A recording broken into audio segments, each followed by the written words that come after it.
आप सभी को जय मसीह की। प्रभु परमेश्वर का धन्यवाद हो।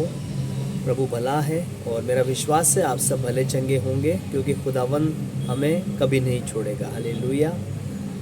सिर्फ इतना मैं कहना चाहता हूँ कि जो लोग परमेश्वर को नहीं जानते उनके सामने हमारा बातचीत और उठना बैठना सावधानपूर्वक होना चाहिए, क्योंकि वो हर एक बात को परखते हैं कि हम कैसे चलते हैं, उठते बैठते हैं, कैसे बातचीत करते हैं। अगर कोई गलती हो जाती है तो क्या माफ़ी मांगते हैं या इंतज़ार करते हैं कि पहले सामने वाला आके क्षमा मांगे। तो इस उम्मीद में हम अपना मसीह जीवन खराब ना करें, क्योंकि दूसरों को बोलने का फिर मौका मिलेगा। आज हमारा विषय ये नहीं है प्रियो, सिर्फ मैं बताना चाह रहा था प्रभु यीशु मसीह ने हमें सारा अधिकार दिया है।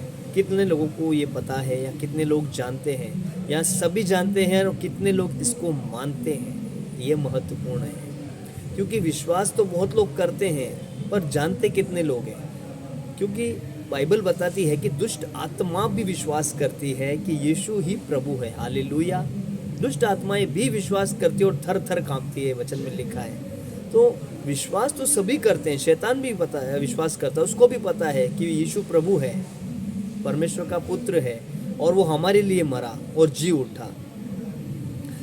तो आज सिर्फ जो मैं समझाना चाहता हूँ छोटा सा संदेश में, कि यीशु मसीह ने जो हमारी जगह ली, जबकि हम पापी थे, पाप में थे और नरक की ओर जा रहे थे, तो केवल प्रभु यीशु मसीह ने हमारी जगह ही नहीं ली।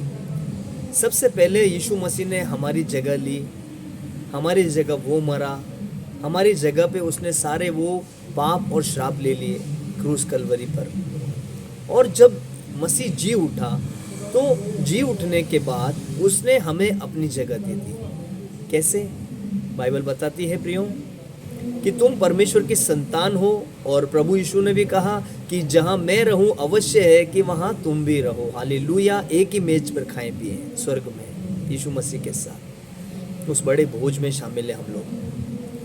तो धरती पे जब प्रभु यीशु मसीह चल रहा था, बढ़ रहा था, और सारा जो परमेश्वर का कार्य उसने 3.5 साल में लगभग पूरा किया, तो प्रभु यीशु ने पहले ये कहा कि मैं जगत की ज्योति हूँ, और जो कोई भी किसी भी जाति या धर्म से, जो कोई, सभी आते हैं उसमें प्रियो, जो कोई मेरे पीछे हो लेगा, प्रभु ने कहा, वो फिर अंधकार में न चलेगा परंतु जीवन की ज्योति पाएगा। आमीन। यहाँ पर प्रभु यीशु मसीह का स्टेटमेंट है कि जो मेरे पीछे आएगा वो अंधकार में नहीं रह पाएगा और वो जीवन की ज्योति पाएगा स्वर्ग में। और फिर जब मसीह के जाने का समय, स्वर्गारोहण का समय आया, क्रूस पे जाने का समय आया, उससे पहले फिर प्रभु इसी बात को थोड़ा सा घुमा करके कहते हैं चेलों से कि तुम जगत की ज्योति हो। देखिए यहाँ पे गौर करने वाली बात है। अब यीशु मसीह हमें कह रहा है कि तुम जगत की ज्योति हो। तो यहाँ पर प्रभु यीशु पहले अपने आप को ज्योति कह रहा है, क्योंकि सच में वो जगत की ज्योति है, और कह रहा है प्रभु कि मेरे पीछे जो आएगा अंधकार में नहीं चलेगा, अंधकार से छूट जाएगा। और फिर वो अधिकार मसीह हमें दे रहा है कि तुम जगत की ज्योति हो।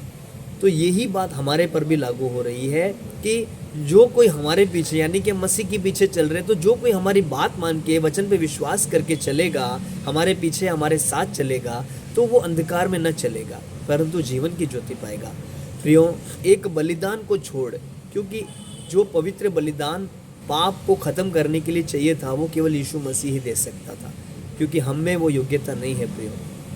हम एक मनुष्य जो पाप में जन्मे, तो पवित्र बलिदान केवल यीशु मसीह ही दे सकता था, और वही पवित्र था। उसमें निर्दोष, निष्कलंक और पवित्र मेमने का स्वरूप है। वो एक मेमने का रूप है, जो पुराने नियम में भी एक निर्दोष मेमना बलि करने के लिए बोला था, तो ये निर्दोष मेमना है।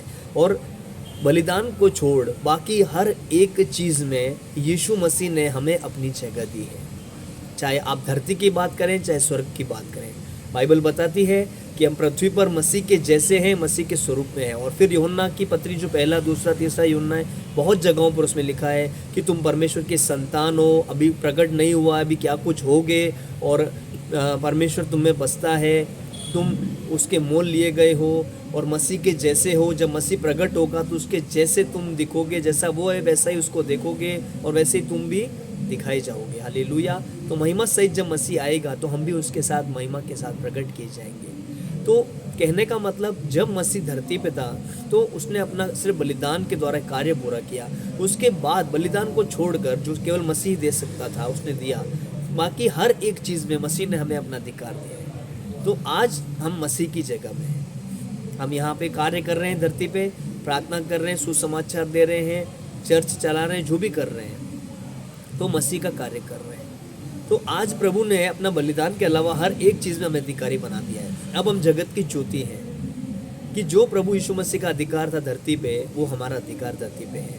बिल्कुल है प्रियो, उसको इस्तेमाल कर सकते हैं। और जो मसीह का अधिकार स्वर्ग में है, वो अधिकार भी हमें स्वर्ग में मिला है, उसके साथ मेज पे बैठ के खाने का। हालेलुया। खुदावंद भला है। बहुत गहरी बात है प्रियो कि परमेश्वर ने बहुत बड़ा काम किया है, अपनी जगह आपको रखा है। मसीह ने अपनी जगह तुम्हें दी है, मुझे दी है, हम सबको दी है कि हम मसीह के समान कार्य करें, मसीह के जैसे दिखें लोगों को, किसी को चोट न लगने पाए आत्मिक रीति से, किसी को ठोकर न लगने पाए आत्मिक रीति से। इस बातों का ध्यान रखना बहुत ज़रूरी है। जाने अनजाने में बहुत सारे लोग भावुक हो जाते हैं, पर भावनाओं का बाइबल के साथ कोई भी कनेक्शन नहीं है, क्योंकि भावनाएं हम आत्मिक जीवन में नहीं ला सकते, भावनाओं के साथ हम नहीं चल सकते आत्मिक जीवन में प्रियो।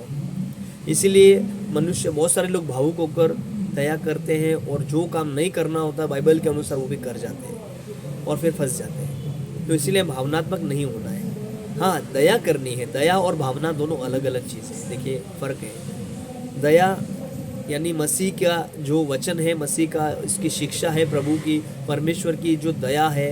क्योंकि पौलुस भी रोमियो 12:1 में कहता है कि हे प्रियो, मैं तुम्हें परमेश्वर की दया स्मरण दिलाकर, याद दिलाकर, को कैसा दयालु है, कैसा अनुग्रहकारी है, उसकी दया याद दिलाकर तुमसे विनती करता हूँ। सबसे पहले एक ही काम कर रहा है प्रियो, वो याद दिलाता है हमको कि परमेश्वर कैसा दयालु है, अनुग्रहकारी है, क्षमा करने वाला है, करुणा निदाने विलंब से क्रोध करने वाला है। वो तो क्षमा की खान है। दानियल कहता है तू तो क्षमा की खान है। हालेलुया। तो उसकी जो दया हमें मिली है वो बहुत बड़ी है। तो जो यीशु मसीह ने धरती पे कार्य किया, उसने अब हमें रखा है कि उसके कार्य को आगे बढ़ाएं और पूरा करें और उसके चुने हुओं को उसके पास ले आए। तो प्रभु भला है प्रियो, वो नहीं छोड़ेगा, धोखा नहीं देगा। आप सब खुदा में बने रहें, हमारे द्वारा किसी को भी ठोकर ना लगे। आत्मिक रीति से इस बातों का ध्यान जरूरी रखें कि कोई भी हमारे द्वारा ठोकर ना खाए। भावनात्मक नहीं होना है, दया दिखानी है, जैसा परमेश्वर की दया, जैसे मैंने बताया अभी। तो दया करना अलग है। भावनात्मक यानी कि हम उनकी बातों और कामों को देखकर अपने ही मन की भावनाओं, मन के द्वारा भावनाओं में बह जाते हैं और फिर कहीं ना कहीं हमारे द्वारा गलत काम हो सकता है। तो भावनात्मक नहीं होना है, पर दया जरूर करनी है। दया करके और हमें हेल्प करनी है, क्योंकि जो दया करता है उस पर दया की जाएगी, प्रभु यीशु ने स्वयं कहा है। तो इन सब बातों को हम ध्यान रखें और परखें कि हमें बाइबल के अनुसार कैसे जीवन व्यतीत करना है। बुद्धिमान व्यक्ति बनकर करेंगे हम जीवन व्यतीत, तो हमने अपना घर यीशु मसीह रूपी चट्टान पे बनाया है जो कभी टलने का नहीं। अगर हम मूर्खता रूपी भावनात्मक में बह के, भावनाओं में बह के ऐसे वैसे काम करेंगे जो सही नहीं है, अनुचित है, फिर भी हमें दया आ गई, भावनात्मक हो गए, तो फिर उसके लिए हम कोई जिम्मेदार नहीं हो सकता। फिर हम खुद जिम्मेदार हैं अपनी परिस्थितियों के। तो ध्यान रखें, जागृत रहें। खुदावंद आप सबको आशीष दे। आमीन।